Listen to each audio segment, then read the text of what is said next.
Boa noite a todos, 25 de outubro de 2018. Só que tu não ligou lá ainda.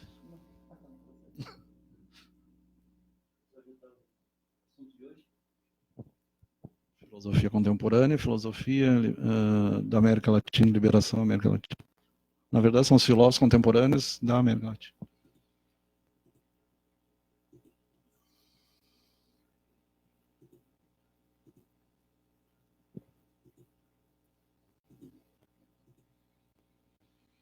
Então, filosofia latino-americana da liberação, Dr. Juan Marie Lois, alunos Fátima Bujar, José Zambranha, engenheiro José Veizaga, licenciado Georgina Flores e Dr. Júlio Coronado. Então, é um trabalho de graduação, acredito. Introdução. Então, tudo isso está no SlideShare. Nascido nos anos 60 em Córdoba, Argentina, o segundo Congresso Nacional de Filosofia. Posteriormente, com a emancipação, nasce em Morelia, México, em 1975. Se conhece como pensamento crítico liberador, Augusto Salazar Bonde e Leopoldo Zea. Na tarefa de medir o pensamento argentino, do céu busca a autenticidade da filosofia latino-americana ante a negação do sistema de dominação mundial. Córdoba é o mesmo nome da Argentina, da Espanha. Ali nós temos filósofos lá da Europa, o Heidegger. Embaixo, qual? Bertolt Brecht? Levinas. Posteriormente, sofre derrotas e contrastes, inclusive a metafísica propôs Heidegger e Levinas. Tá ali do lado. Plantaram, né, uma filosofia antidogmática, até chegar a construir uma identidade filosófica comprometida com o seu tempo. Antidogmática no sentido de contra a igreja? Contra o dogma. O dogma pode ser político, religioso. Qualquer tipo de dogma. Qualquer tipo de dogma. Filosófico. Ali temos Augusto Salazar Bonde, embaixo. Não aparece. Salazar Bonde, em seu livro. Aqui não consigo ler. Existe uma filosofia da Nova América. É isso? Mostra que a filosofia teve um grande desenvolvimento expansão nas cátedras, sociedades e associações, discutindo congressos, seminários. Salazar Bonde refere duas características, a fáctica, fatos, e a negativo. Lembrando que cátedras é o antigo nome quando o professor ficava em cima e os alunos embaixo. A fáctica, a filosofia tem uma evolução semelhante a outros países do continente. Tem influências exercidas por outros filósofos nacionais sobre o pensamento latino-americano. A filosofia latino-americana corre paralela à Europa e muda com esta. A filosofia está ligada a atividades culturais, começou do zero, depois da conquista, sem tomar em conta o pensamento indígena. Como se começasse do zero, realmente. Terezinha Bittencourt, Juraci Fernandes, Roberto Silva Simão, Mislaine Rabelo, Terezinha já foi, parabéns. Marlon, sim, parabéns. Marlon Robes da Cunha, Juraci Fernandes e Célia Alves. Cida Alves.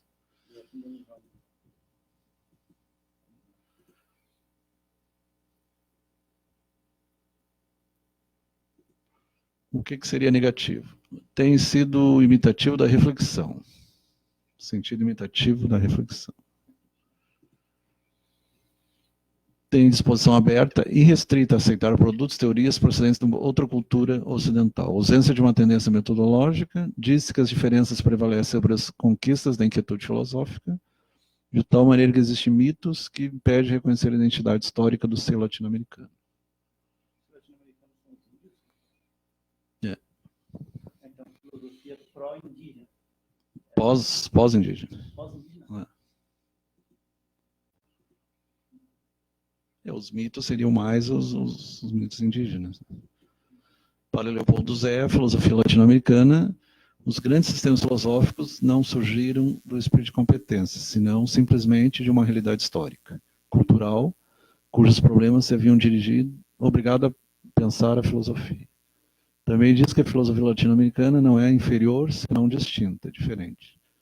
Desde Platão até Comte, Augusto Comte, tem sido buscado quantificar a ordem social para mudá-la. Zé disse que uma filosofia prestada, ainda que Bond diz que a filosofia europeia não é estrangeira para nós. Influenciou a nossa.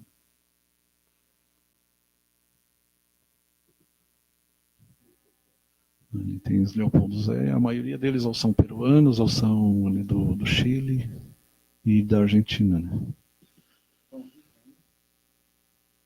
Acredito que sim, não lembro agora.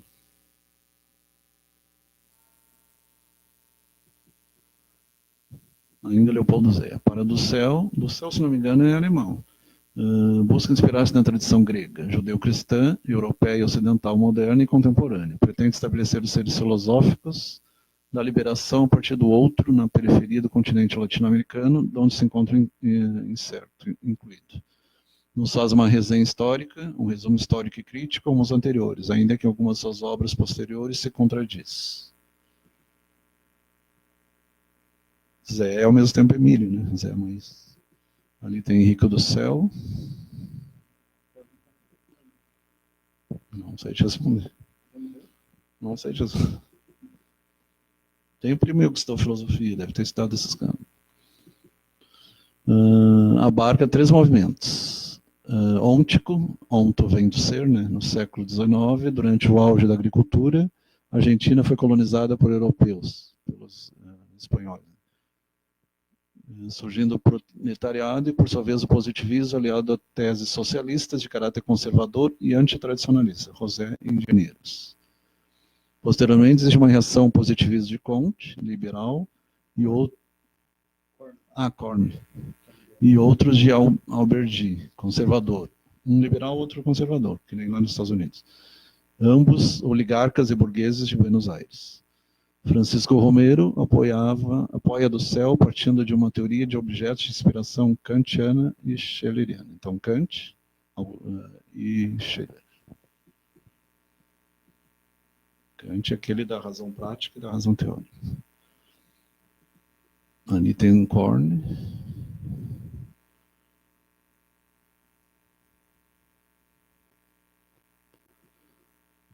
Voltou para o Zé de novo. Ontológico, Leopoldo Zé. Assume as cidades uma posição diferente do Pampa Úmido, da Pampa Úmida, com a ajuda de Carlos Astrada e Nímio de Anquim. Estuda na Alemanha, fazendo parte de uma adesão popular a uma declaração marxista. Esse é comunista. Carlos Astrada e Nímio de Anquim. Provavelmente é a cidade de Anquim, ou a região de Anquim. Leopoldo Zé ainda. Metafísico, momento metafísico? A partir do governo do general Ongani. Se busca a reforma universitária e pedagógica. Se quer superar a ontologia heideggeriana e hegeliana, de Heidegger e de Hegel, e europeia. Desde 73 vem a chamar-se filosofia da liberação, onde o ser é fundamento e o ente na diferença. O ser na diferença. Conclui do céu dizendo que a filosofia da liberação latino-americana pretende representar todo o partido do outro, do pobre, do não ser, do bárbaro, dos invisíveis, né?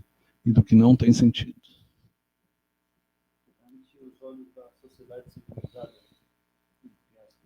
Os invisíveis são aqueles marginalizados que as pessoas passam e como se não existisse. E não...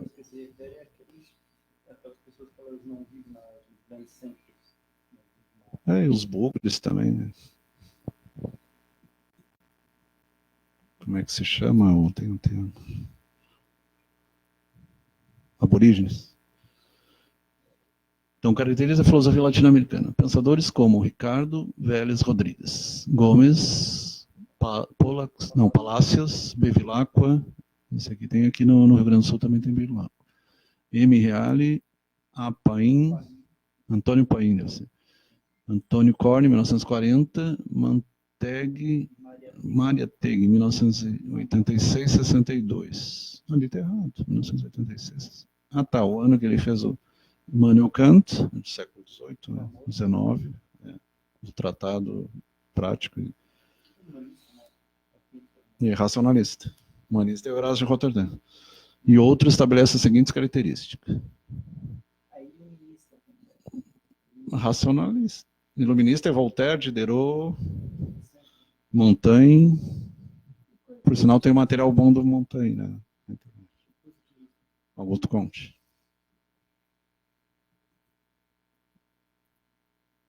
Descartes era racionalista. Racionalista também. Ricardo Vélez Rodrigues e Gustavo Gutierrez Merino.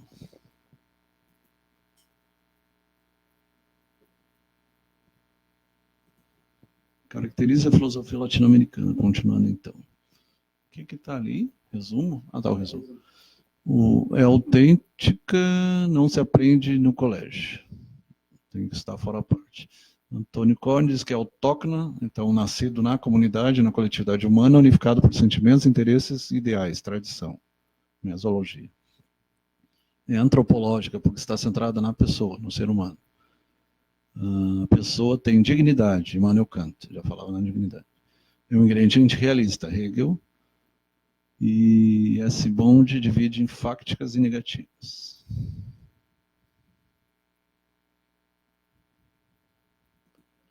Ali temos Hegel e temos o Nietzsche. Hegel e Nietzsche, que deveria estar escrito.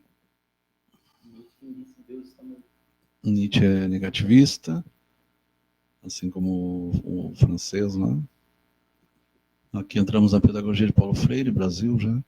Pensamento filosófico não é independente de pensamento educativo, já que se influi em complemento, primando a educação e liberdade. E por trás de todo movimento, seja socialista, marxista, Revolução Francesa, sempre teve uns filósofos por trás. No caso do Iluminismo, a Revolução Francesa. Sempre tiveram os filósofos, o Nietzsche, principalmente na questão da... Aí já pegando o nazismo em 1945, 32, 45.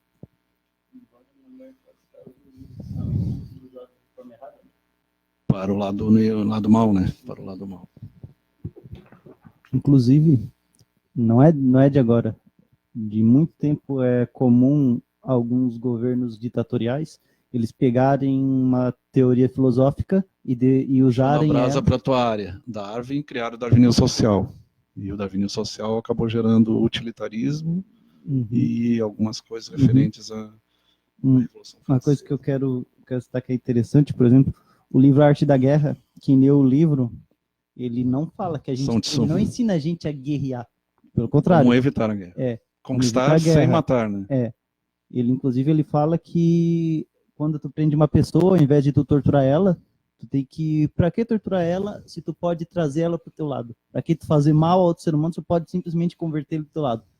Só que daí teve figuras que pegaram os ensinamentos do Sun Tzu e distorceram um pouco para justificar foi matanças. o Mao Tse Tung. Mao Zedong, era ele que eu queria chegar. Mao Zedong, ele usou os ensinamentos do Sun Tzu para massacrar camponeses. Eu brinco que o Mao com O era Mao com U também. Ele era Mao, ele não era bonzinho, não. Matou mais que o Hitler, segundo o Darth Maul também. Então, é comum isso. Pegam alguns ditadores, eles... O famoso viés de confirmação, né? Opa, tem alguma coisinha aqui que eu gostei, que eu concordo um pouco. Então, eu vou usar isso para justificar as coisas que eu vou fazer. Então, pega isso, daí que sai Mao Zedongs da vida, Hitlers da vida, sai desse tipo de... Uma lógica pelo avesso. Uma lógica pelo avesso. Tem o nome, não lembro Eles pegam, eles modificam de forma que atenda ao que eles pensam, ao que eles querem, e quando eles vão explicar, não, porque eu peguei do filósofo tal, ele disse isso, só que na verdade o filósofo tal não disse isso. Sun Tzu não disse para te ir lá guerrear, embora o livro seja Arte da Guerra, ele é um livro pacifista, se tu vai ver ele. Tu vai analisar. É maquiavélico, é o fim justifica os meios, e nem sempre o fim justifica os meios. Justamente. Então, o que acontece? Essas figuras que têm um viés ditatorial, elas pegam filósofos que muitas vezes eles trabalhavam a paz e eles tentam modificar esses ensinamentos e falam, para gerar a paz nós temos que fazer isso. Daí isso aconteceu com a eugenia. Justificam a busca pela paz com o início de guerras, com o início de massacres. Quando, na verdade... Já leu alguma coisa sobre a eugenia? Existe a positiva e a negativa. A positiva é mais interessante. Só que eles usaram a eugenia para o nazismo e para o fascismo. Sim. Então, uma coisa é tu evitar gerar filhos deficientes. Outra coisa é, depois de eles nascidos, tu matar. Que seria negativa, né? Justamente. Ou por ser uma raça diferente, vão matar porque é índio, ou porque é judeu. Uhum. Seria Sim. eugenia negativa. Daí, basicamente, a pessoa ela pega uma frase, ela interpreta ela da forma mais radical e extrema possível, de forma a justificar barbáries. E quem criou a eugenia foram os ingleses, era o primo do Darwin, e Uhum. mais os americanos. Só que quem pôs em prática foi o Hitler, foi o SAC nazista. Partido nazista. Então, a pedagogia do oprimido, Paulo Freire. Aquele cara que tu não gosta dele, mas ele tem umas ideias interessantes. Nas suas obras, Educação como Prática da Liberdade e Teologia do Oprimido, Pedagogia do Oprimido. Planteia que a pedagogia dominante é a pedagogia das classes dominantes. Por ela, a educação libertadora é incompatível com a pedagogia, que tem sido prática de dominação. Isso aí, se tu estudar, tem uns vídeos interessantes que falam na educação na Prússia, e é uma educação militar, rígida. Quem é que está ali? Silvânia Golo Machado, Juraci Salvan, Caetano Almeida, Vânio Nicolete, Márcia Rich, Rudimar Gomes, Rosa Ricardo Mas.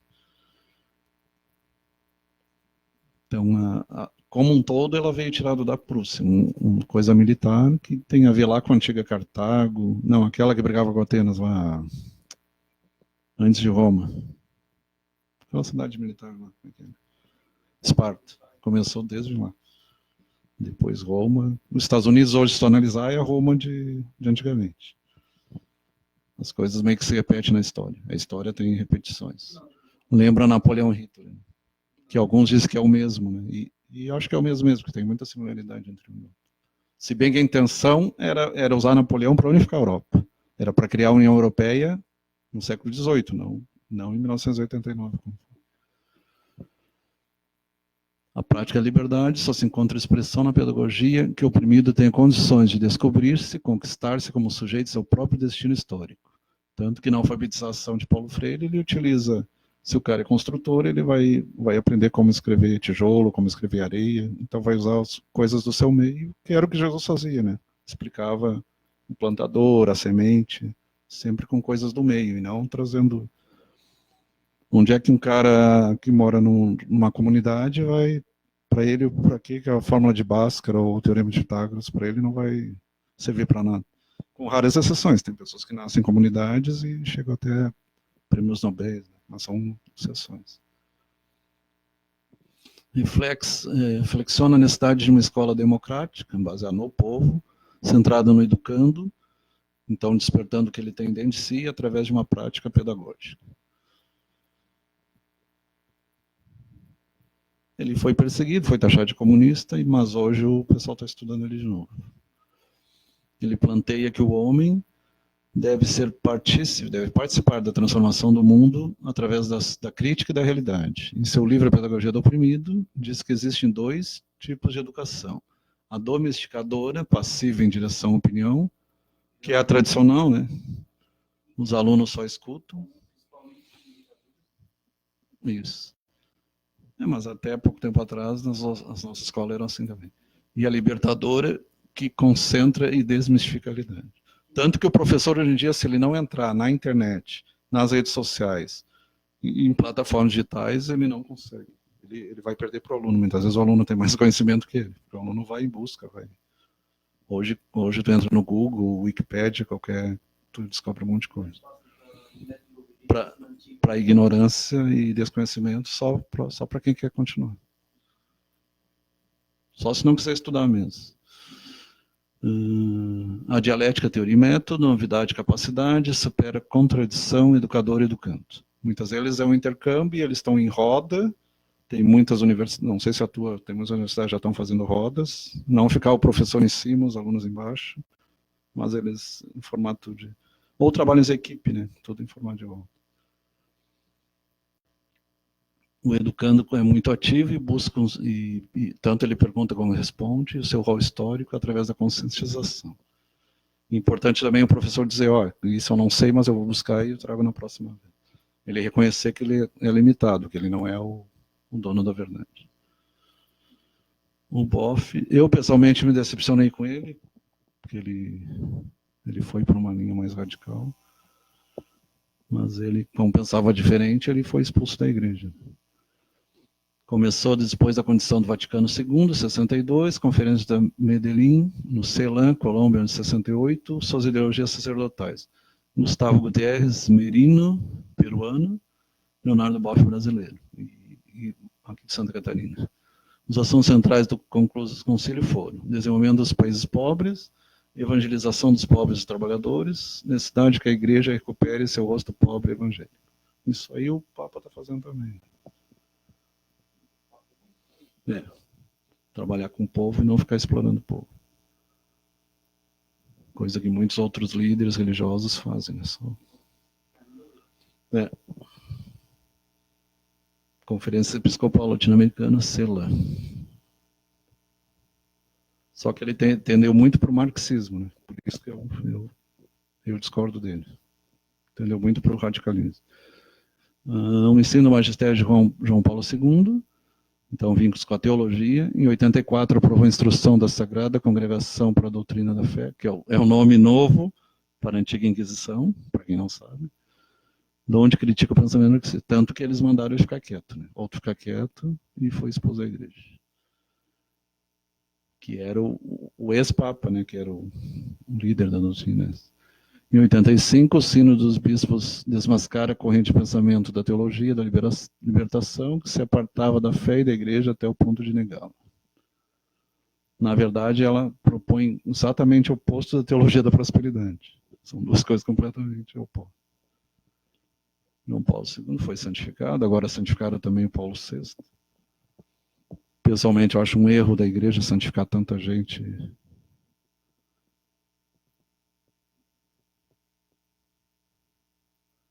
Terminou? Então, continuando a teologia da libertação assume uma análise com dois princípios, Marx. Primeiro, materialismo histórico, onde indica que a causa dos acontecimentos históricos são econômicos, a história é a história da luta de classe. E aí já vem desde Adam Smith e aquele outro lá do Leviatã, Thomas Hobbes. Né?